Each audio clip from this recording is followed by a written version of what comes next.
I'm Barry Funkhauser, and this is the Barry Funkhauser Show. Well, it's the end of the week, so we're bringing a friend on the program today. First off, let's bring in, as always, my co-host is here. He's the general know-it-all current events guy, Joe. Hi, Joe. Hi, Barry. Oh, we're so excited to bring on this next guest. He's a music collector, and he has another full-time job. Who would have thought it? It's Byron Gonzales. Welcome to the show, Byron. Yo, I'm here and ready to talk about stuff. Because your show is about stuff, right? Yeah. No, it's about nothing. Oh, man. Well, false promises. False promises. So Byron, wait, I got a question right off the bat. Byron, what do you do at 88.5 FM? I do a lot, but mostly I handle the Spanish language catalog at 88.5. I have my own show, which is on now Monday through Friday. Used to be once a week. Now Monday through Friday, 10 p.m. to 11 p.m. And it's aptly titled Bilingual Sounds, as you can tell, because I'm bilingual and I play music in English and in Spanish. But I also program direct our HD3 station, which is an online streaming station. And that one just solely concentrated on Spanish language, but also it's also bilingual because, you know, I have my hand in it and I get to choose what I want to play and what I want to showcase. So I showcase every color of the world on that station. So when you say Spanish language and multicultural, you're hitting like not just like Mexico or not just like Puerto Rico or Cuba. You're going all the way down all of South America. Yes. Are you going into like Spain even? Yeah, Spain. They speak Spanish there, so Spanish language. And then I've started to sprinkle in some French, some Japanese.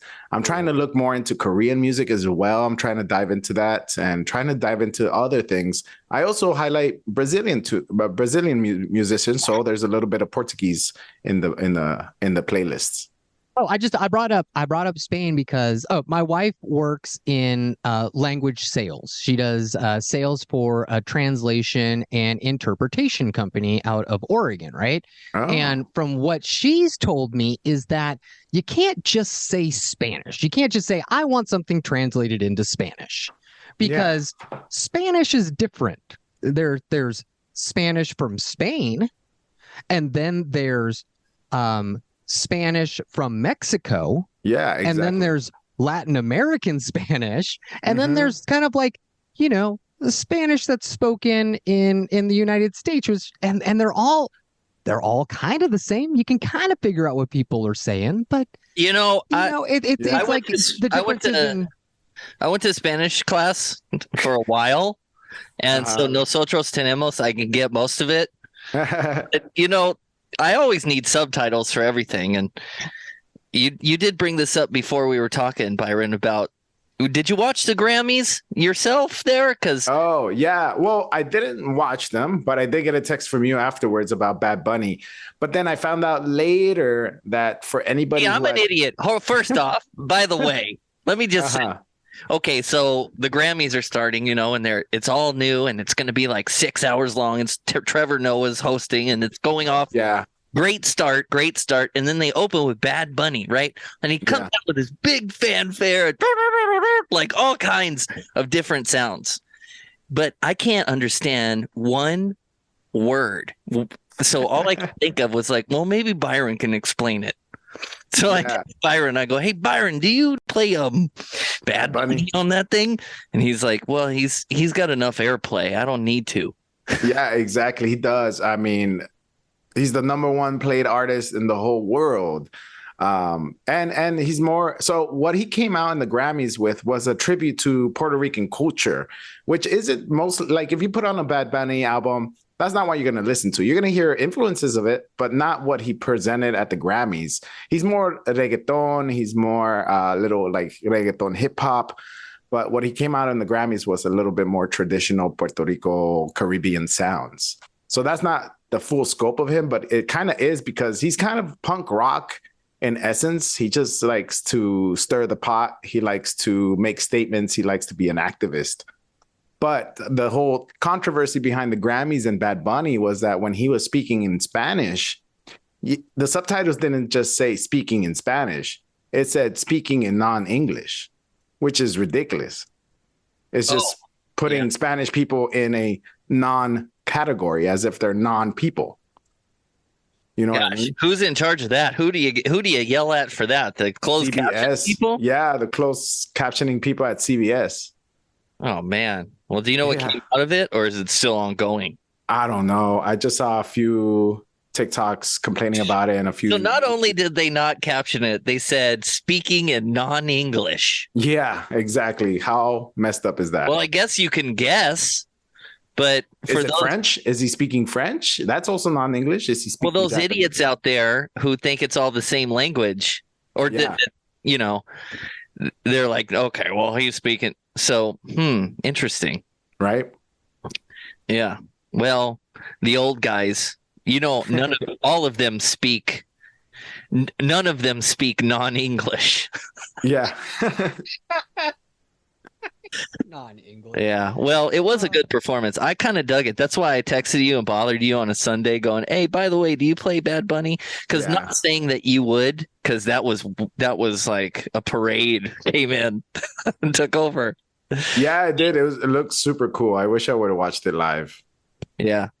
Well, the Grammys are about getting you interested in all kinds of different sounds, I guess. So that's a big thing. Okay, Byron Gonzales, we gave you news of the week this week, and we had you pick some of your favorites. So is there some bit of the news this week that you want to spotlight today?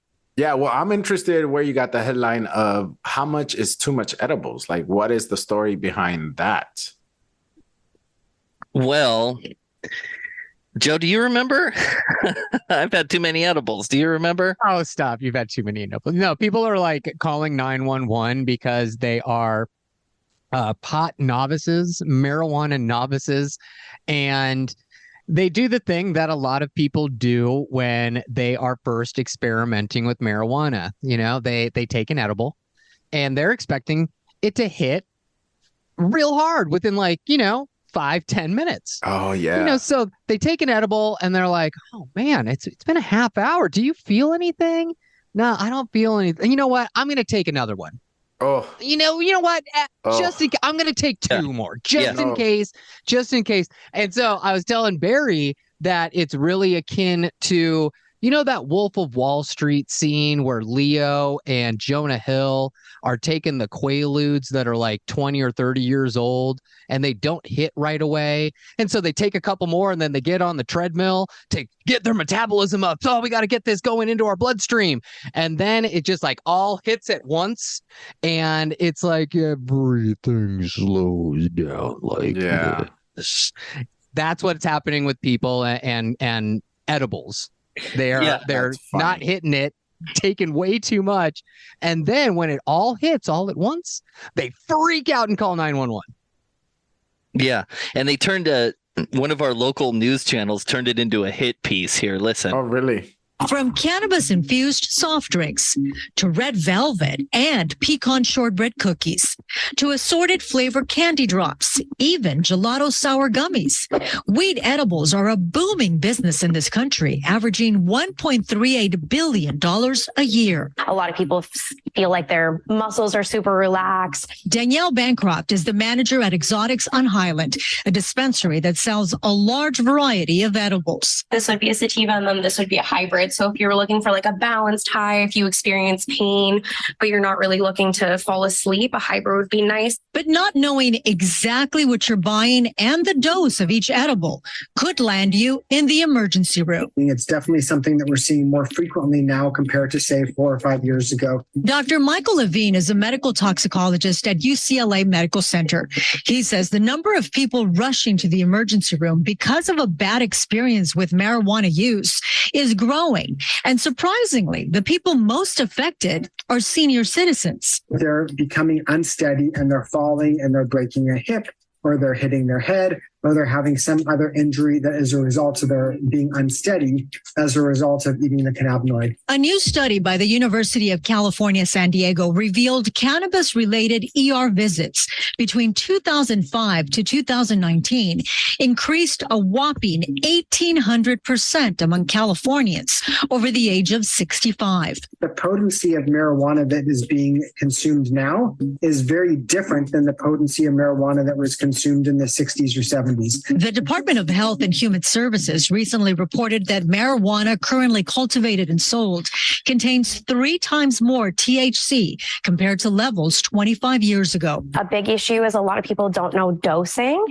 So they tend to overconsume and then they have a very bad experience. And if a person is on certain medications, marijuana edibles can cause a problem. If you are taking anything that's a blood thinner, or if you are on diabetes medication, oral CBD will have an adverse effect on that pharmaceutical medication. Basically, your body can't regulate the pharmaceutical, and some people can have an overdose or very adverse effects. To make sure you won't have any problems, you should first consult with your doctor before trying edibles.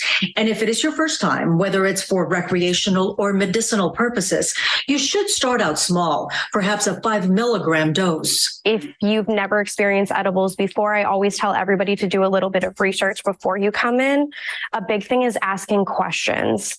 Sometimes the older generations, they can be a little uncomfortable or almost embarrassed to ask questions, but that's really what we're here for. Based on the patients Dr. Levine has seen in the emergency room, he says everyone, especially the elderly, needs to be cautious when ingesting these edibles. If you're doing it recreationally, I think you really need to assess, is this something that's worth the risks? And people need to understand that it really does have risks. Big hit piece. And it only has risks if you take 5 edibles at once and you're not ready for it. Too much.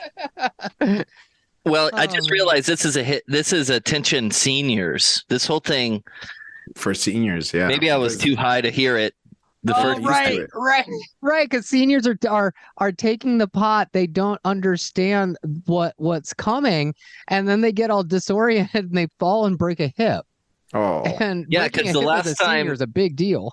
They had pot the last time in the 60s and 70s. Now it's legal. Yeah, and it's weak. Now it's like, I grow my own broccoli, Byron. I know you know this. I grow my own fruit and vegetable. Yeah, and it's super strong. Well, super strong broccoli. Oh man! I got so many antioxidants eating Barry's broccoli. And iron. Oh man, I am ironed up. Hey, you would think, but the opposite. I can't get them growing big enough to eat. Oh, interesting. Maybe they need pot. Have you asked the broccoli? Well, I'm just thinking it takes a really smart gardener, farm person to get all of the nutrients exactly right, and they've had so much time to get this right. That's why heads of broccoli at the store are gigantic, and I can that's true. I mean, they're experienced cultivators for real, and and now with the legalization, I mean, they've gone crazy. I mean, have you seen some of the edibles? They're like, they exactly mirror like Hot Cheetos, Skittles, and that's why there's all the other news pieces of like kids getting their hands on it because they think it's just regular Skittles. And you eat a whole pack. Just wait until the regulations start. I mean, if the government has outlawed flavored like Juuls e-cigarettes, and e-cigarettes and stuff, they're absolutely going to come for edibles. And they're going to be like, you can't have edibles that taste like Skittles. Oh, adults don't want good tasting pot. Yeah, because then you eat the whole thing. Well, but the other thing about it is, we don't want kids to just like mow down a bag of edibles because they're dumb kids and they don't realize what they're doing. Yeah. But on the other side of it, what adults can't have Cheeto flavored edibles for themselves? Like where do we draw the line here?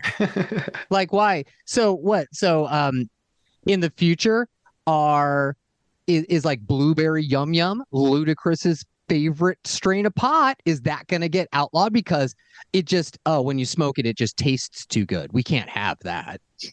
So where's the line? Where do you draw the line? I mean, I think you gotta just like I don't know, actually. I had a thought and then I lost it. I think I may have taken too many Skittles. You know what? Too many Skittle, edibles. I get it. Yeah. No worries. No worries. Byron, let me ask you then, since you are a music collector, is there a non-English artist that speaks non-English? Is there a Spanish artist that like only sings about pot or weed or things of that nature, like, you know, a Snoop or an Afro Man in the... Not really. There is a band. They're English though, but they have a lot of fans in Mexico, like an enormous amount of fans in Mexico. They just released a song called Mr. Wake and Bake, and that's the closest thing I can think of. What is it? Is it Ozo Motley? No, it's a band called Hot Butter. Ozo Motley's from here, and they broke up. Oh wait, did Ozo Motley get back together? I think they got back together. I don't know. They did. Yes, they did. Thank they're you. playing shows. Yeah. Oh, cool. Yeah, Ozo Motley's great live. If you haven't seen him, Hot Butter. Yeah, Hot Butter with a song called Mr. Wake and Bake. All right, tune it in. That's it. But besides from that, I can't think of anybody else that just talks about smoking weed. I mean, sure, there's artists that put out songs about weed, but that's not their whole catalog. Yeah, and don't discount Snoop. Snoop talks about other stuff besides weed. Yeah, you know, barely. He talks about selling it too. Come on. Yeah. All right. Well, today's show is brought to you by Wolf Tracks. Unleash the love. Do a good deed for dogs. Walking with the free Wolf Tracks app helps you earn for your favorite animal charity. Download the Wolf Tracks app, start walking your best friend, and unleash the love for all dogs. And it's the Barry Funkhauser news wrap-up of the week. Our guest today is Byron Gonzales, music aficionado. And you've got all the news there. Do you want to pick another one? I'll pick another one. Yeah, I want to talk about, let's see, what's this other one? AMC theaters to charge more for better seats at the movies. That, to me, is ridiculous. Tickets are already all about it at an all-time high. I agree with you, Byron, but you'll be surprised at the room here. America's largest movie chain announced that the prices of a ticket will now be based on seat location. Seats in the front will be cheaper, while those in the middle will cost more. The 3-tier ticket pricing initiative called Sightline at AMC will roll out at all of its roughly 1,000 movie theaters by the end of the year. Oh, damn it. So it's like a couple more bucks if you want to sit in the middle. Joe, see, I thought Joe would be outraged at the issue, but it's the opposite of that. He's for it. Really? What? Yeah, I usually get first come, outraged first about serve. stuff. Well, see, but that's the thing that I don't ever like. Like, just move to a secured seating situation. Be able to buy a ticket. I want to be able to go online. And yeah, if it's a couple extra bucks, I am going to buy middle of the theater, middle row of the theater. I want that seat. And I will pay $2 extra so I don't have to go all the way down and sit in the front row. What if it's a $5 extra? Because $2 seems reasonable. If that's the case, I'm $5. Okay for me, I am not okay. So I honestly, just full disclosure, I have not gone to an actual movie theater since before COVID, and the ArcLight closed. The ArcLight was my theater. Sherman Oaks ArcLight, I would go there easily 2-3 times a month, go see a movie. See, that's the bias there, Byron, is just going to like the weirdest part of Hollywood to see a movie. Not Hollywood. Sherman Oaks is not Hollywood. Oh, I guess Sherman Oaks is on the other side of the hill. He's thinking about the old ArcLight, the original ArcLight. I was thinking about. Oh, what, Cinerama Dome? Oh yeah. Man, Cinerama Dome is the bomb. I love that. I saw. Let me see. I used to work there. Oh, really, man? That was great. I saw Anchorman there for the premiere. Wait, did you work there? So much fun. I guess you worked there after it was remodeled, kind of around it. Yes, I was there when ArcLight was there, and I was there throughout the run of Slumdog Millionaire, which was on for like 4 or 5 months in theaters. Wow. Yeah, the last time I was there, I think I did a red carpet with Joe like 4 years ago. Was it That's there, cool. Joe? Right, we totally did that. I forgot about that. Well, you remember that movie? I don't. Now, It was I don't. so Man, cool I've done there. so many dozens of those. I can't remember any of those. It was so cool No, working at good a movie theater. You get like 4 free movie passes a day. Nice. Yeah, a day, even if whether you were working or not. And if you had like a late shift and you wanted to come see a movie before your shift, you could do that, or even after your shift. Or if there weren't that many people seated for like a midnight showing of a premiere or like of the day of, you can get tickets Pop for free yourself for down. that. Yeah, pop That's yourself so- on down. That's so cool, man. Yeah, Was that your first or second or third job, or that was my second job, and it was the best. And, talk about edibles too. I remember one time so this was way before doses, and it would just give you a brownie or a Rice Krispie treat, and it would say either 2x, 4x, 8x, and I took a 4x thinking, okay, this is just going to be pretty strong. I ate the whole thing, and then I had to go to work, and I was the ticket taker. And for some reason that night, my boss decided to shadow me, and I was tripping balls. My eyes were the heaviest I've ever felt. Oh man, that's so funny. And it tragic. sucked so much. Oh man, I love it. that's the worst kind of situation that you It can. was really, really It's horrible. 4x. It's in the middle. It should be fine. Yep. I think it's so funny. I ate the whole thing. I had a full 4x, shift on that. 4x means 4 doses, by the way. Yeah. Oh man, that's so funny. Yeah. Let's be careful about those edibles, people. Yeah. They are Really. better for your lungs, that's for sure. Yeah. I would suggest instead of edibles, tinctures. The Tinctures, droplets. what is that? Oh, The droplets. Oh. It's like literally like one drop. Boom. No, done. man, take an edible and go to the movies. Yeah, those are great because then you can take it before you even head out of the house. By the time you get there, you're all set. Well, sure. Yeah, but by the time you sit tinctures- down, you can grab your popcorn and still be sober. And by the time you sit down, trailers just started, and you're starting to feel it. Yeah, and pay the extra $2 to sit in the middle of the experience. Exactly. Give me dedicated seating. That's what I want. I wouldn't mind paying the extra unless that fee was waived if you got like the AMC A-list and you paid already extra for the movie tickets, and you still get like extra movies to watch throughout the month. It is. They do. It is. It's part of it. It's part of it. Yes, it's part of it. They're not. They. Yes, it is part of it. Yes. Stop it. Hey, stop it. Stop making fun of me. Yeah. Anyway, my big thing about it is I like to get to the movie theaters late. I hate getting. I have middle class white man syndrome, and I hate waiting in lines. Because I have no patience. And he's paying extra. He's like the perfect customer for this situation. I don't want that.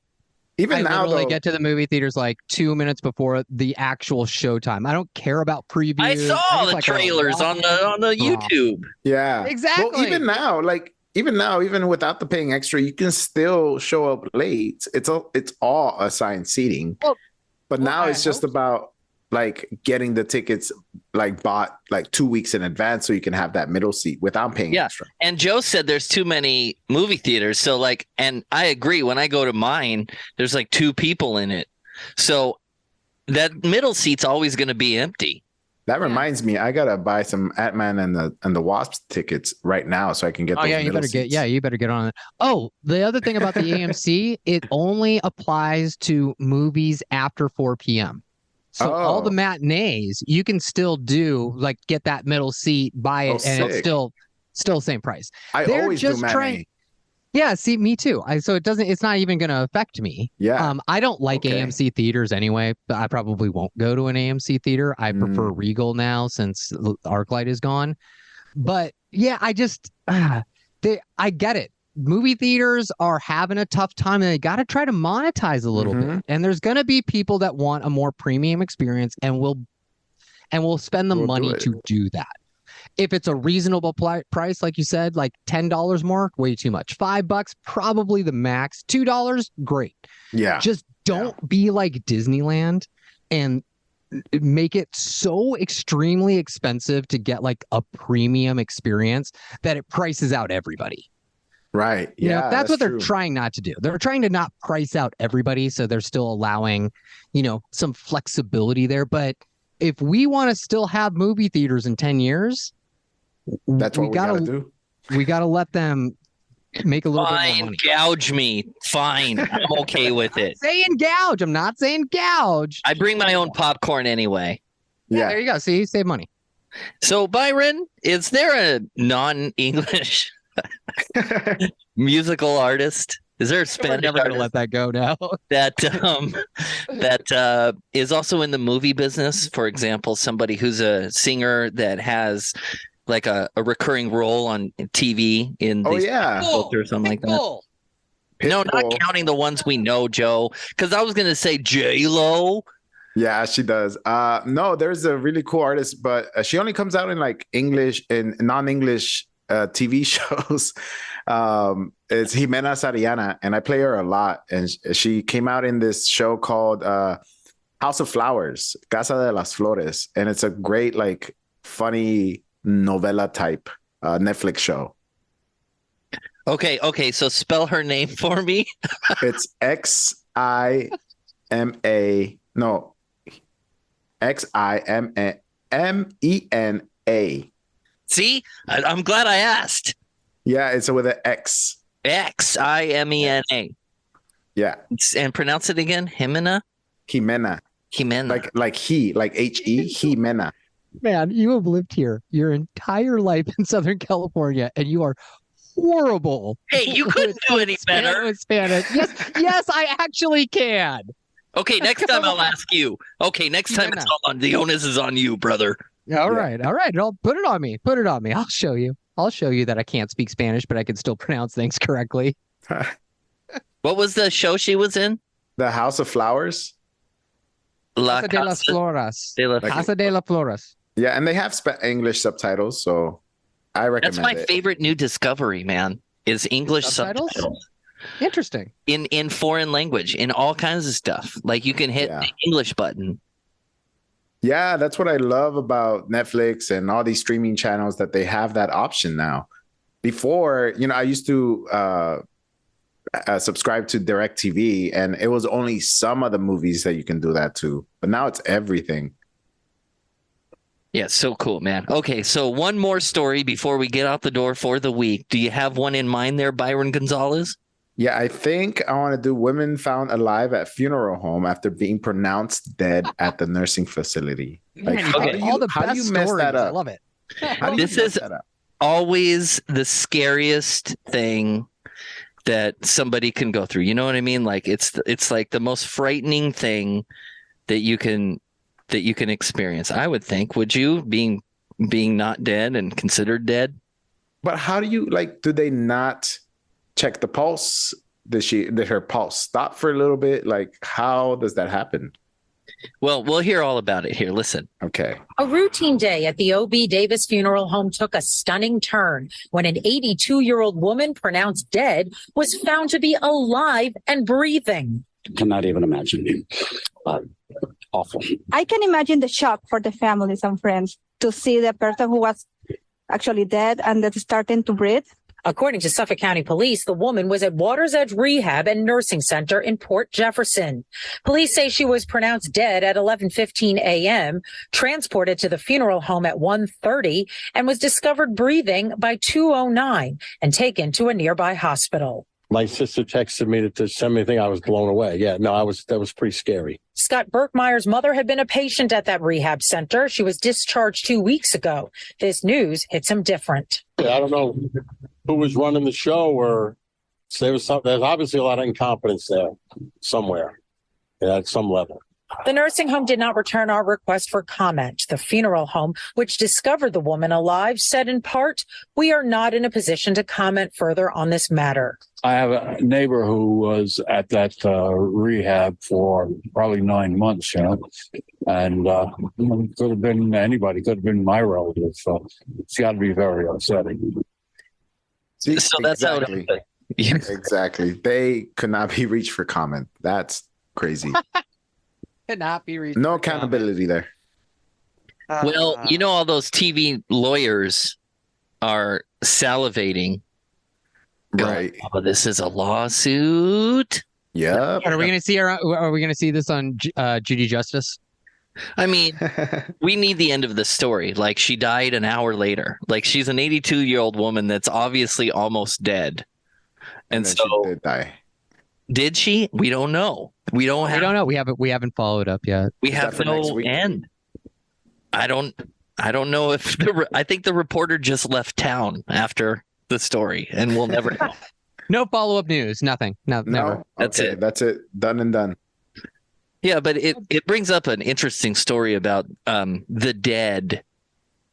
And doesn't the Spanish culture do a lot about that thing? That's the most fun, I think.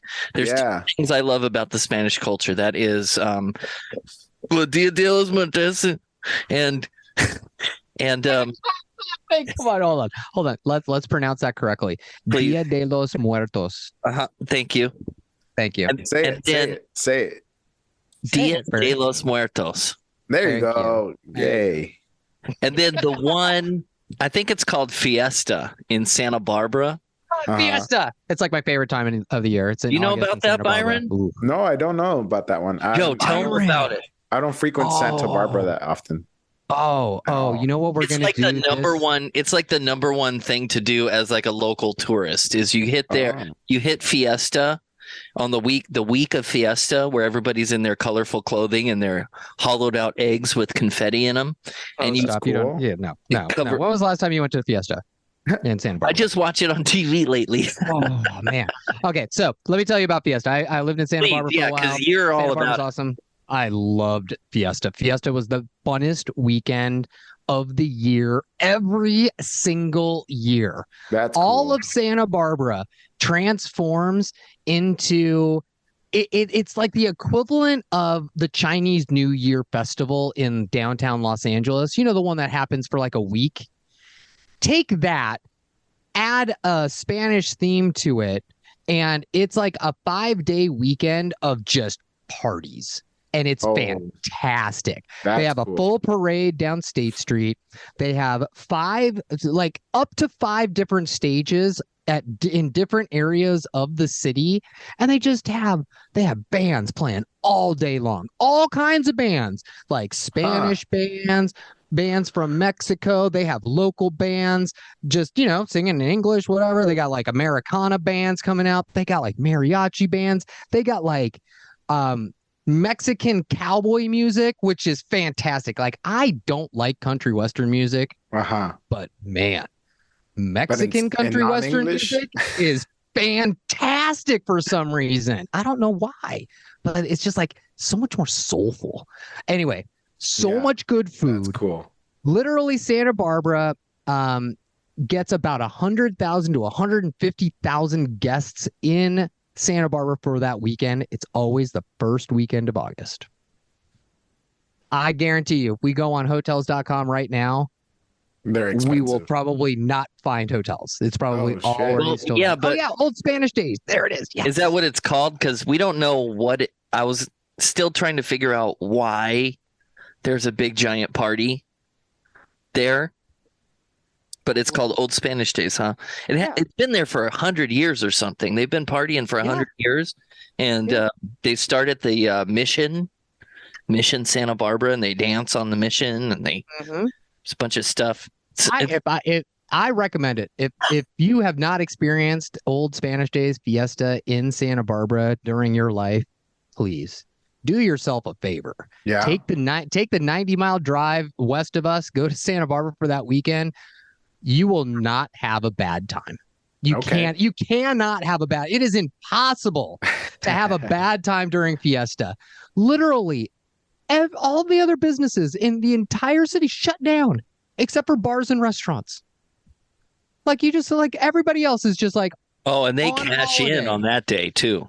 That's so cool. On that day, that weekend, it's like from 10 a.m. usually, right, all the way until 2 p.m. Bars are packed, people everywhere, and everybody has a good time. Like I said, I've never had a bad time there. Everyone's always in a great mood. I haven't seen like a whole lot of fights or anything. Everyone's just like drinking beers and having a good time. And not getting drunk to the point where they're, starting crap. It's great. It's great. so much fun. It's coastal living, old Spanish days, first week of August. And okay, Byron, so we gave you one. You give us one. Is there some sort of festival that we don't know about that we should? Well, every year they do the Day of the Dead Fest, but it's gotten so huge that it's like wall to wall or person to person, kind of like Coachella, but for Day of the Dead over at the Hollywood Forever Cemetery. And it's nuts. It's way packed. It's too packed now that I don't even go. But the musicians, the lineup is always really, really good, and that always kind of makes me want to go, even though it's always like very packed, and you have to like squeeze through people. Have you ever been to any of the Dia de los Muertos celebrations in either Guatemala or Mexico or any of the Latin American countries? Because I know that they really do it up. Never. I've never been out there for that. Yeah, I just look at and read about like the Mexico City celebrations that they have. They look so crazy. Yeah, I bet like, if you have a lot of fun at Santa Barbara, just imagine in Mexico, like probably even more so. Oh yeah, it's gonna be great. Except for in Santa Barbara, the beach is right there, but in Mexico City, the beach is 250 miles away. So yeah, it's a little depending on what city you go to. You can go to Rosarito. Probably. No, I was just talking like Mexico City. Oh, okay. In general, yeah, like their specific celebration, which is always really, really large. Yeah, I bet, and even more alcohol. The one I would actually like to go to the Dia de los Muertos celebration in Mérida, because I've heard that Mérida is like the largest city in the Yucatan Peninsula, and I heard that city is really, really pretty. So I would really like to go there. Merida. That's the word you're trying to spell, Barry. I'm Stop looking at my screen. But I like looking at. Okay, well, it's fun. The cultures, all cultures mixed together is fun. No matter who you are, what you do, it's always fun when there's a party. So, Byron, is there a non-English?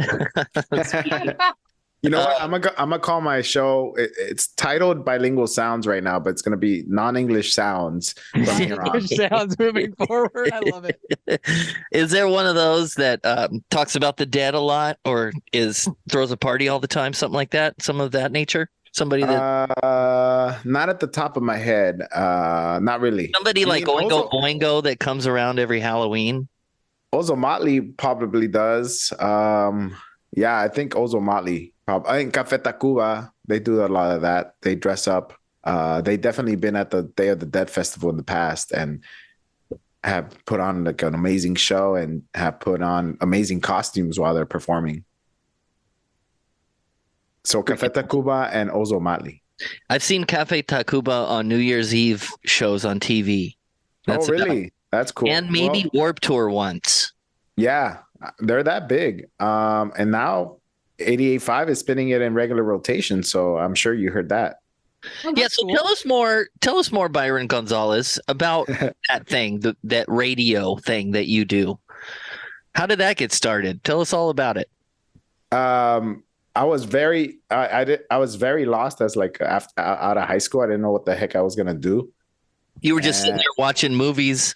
Yeah. Second job going, what am I gonna do with myself? Yeah, exactly. And I was like aimlessly taking classes at Santa Monica College, community college, still not knowing what to do. I'm glad I went to community college, because if it was a regular college, that would have been a lot of money down the drain. But I spent like 4 years trying to figure out what the heck I wanted to do. And then I finally got into a broadcasting class, and I'm like, oh, this feels right. This feels cool. This feels like I could use myself with like, I love talking. I like performing, but that was something where I can kind of not be seen, but be seen and play music without actually knowing how to play an instrument. So I decided to take that road. And the cool thing was that Santa Monica College had like a little radio station there. So I came up with a show, and it was broadcasted in the cafeteria. And I was like, I like this. Hey, so did you hang out in the cafeteria all day long then after when it was on? Well, it was actually live, so it wasn't like afterward. Did you go after and you'd be like, "Hey, did you like the show?" Oh yeah. Hey there, I was just on the radio. How you doing, guys? All the baristas are like, "You did good. Play me a song." Yeah, exactly. Basically, and then I got in a car accident. I got hit by a car while I was on my bike, and I ended up in critical condition at the hospital, and that kind of put me in bed for like 4 months. I couldn't do anything, and it was in bed where I was like, you know what? Sure, I figured out what I wanted to do, but what's the next step is like higher education. And I kind of went into it not caring if I wanted a job or not. Like I was like, I'm going to go to school. I don't care if I get a job after it. I just want a degree. I just want the knowledge. I went into school. I signed up for CSUN, and lo and behold, they had a radio station there. So I was like, oh, that's perfect. And I started interning. I just barged into the radio station, asked Michelle for a job, for an internship. And he's like, sure, we can do something. And it was just history from there. And you've been through many versions of the radio station. I guess just 3 versions. That's many. Yeah. Yeah. And you've had many hats at the radio station. Still do. And are bands calling you now saying, play me on the radio, things of that nature? Are you feeling the impact of the whole broadcasting gig? Yeah. Bands have told me that they go to shows like in Mexico or out here in Los Angeles, and that people come up to them afterwards like, hey, I heard you on Latin Alt or on 88.5. And they found out because of the radio station. Nice. It's so cool. Yeah, and I think that kind of makes up for it sometimes, but yeah, radio still works, people. Radio still works. Yeah, there's little glimpses of radio working. I remember when I started, I would say caller 10 wins, and then I would watch the phones just light up. And then there was a point in my life where I go caller 60 wins, and nobody. Phones. Wow. And I realized people are on their phones. They're not gonna call. They're gonna. Boy, we've gone through a lot technologically. So. Yeah. It's interesting that you're where you're at in life and in general. And you've got this other gig, which I find fascinating. We need to do a whole other show about that other thing. About my property managing? Yeah, I want to hear bad stories, good stories. I want to hear the drama. Well, luckily, there's not a lot of bad stories. That I can tell you. There's no Melrose Place going on. There's nobody you find a little. Oh, Barry, I got the perfect person to bring on if you want those stories. So don't worry. Yeah, no, there's always one. But luckily at this new place that I just got hired at 6 months ago, there's only been one, and it hasn't been horrible.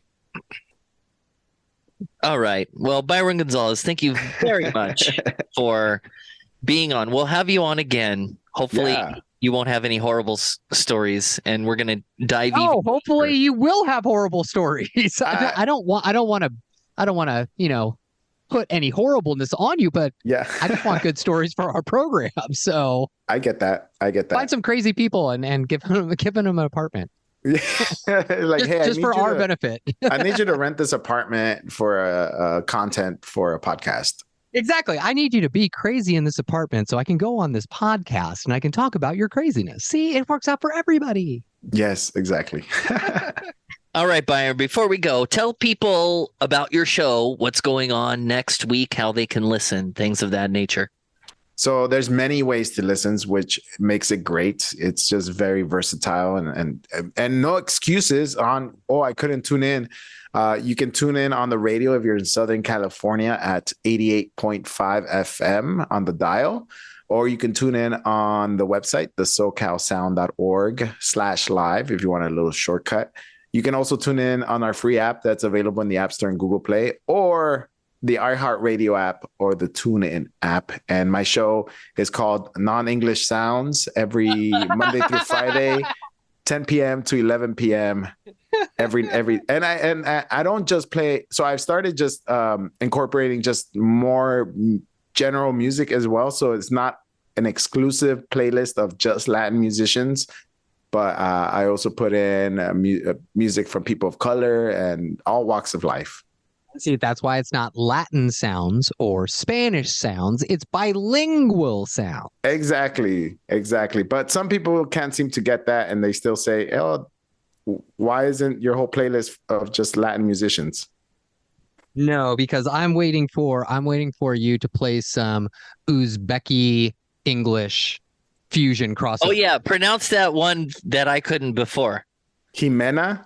Yeah, Jimena. Jimena Sariana. Joe, you do it. Jimena Sariana. Ooh. I'm impressed. I've lived here my whole life. I should be able to pronounce Spanish words. Barry, you should be able to pronounce Spanish words. I should too, but I don't. Byron, thank you so much for being on the Barry Funkhauser Show. Thanks for having me. It was a lot of fun.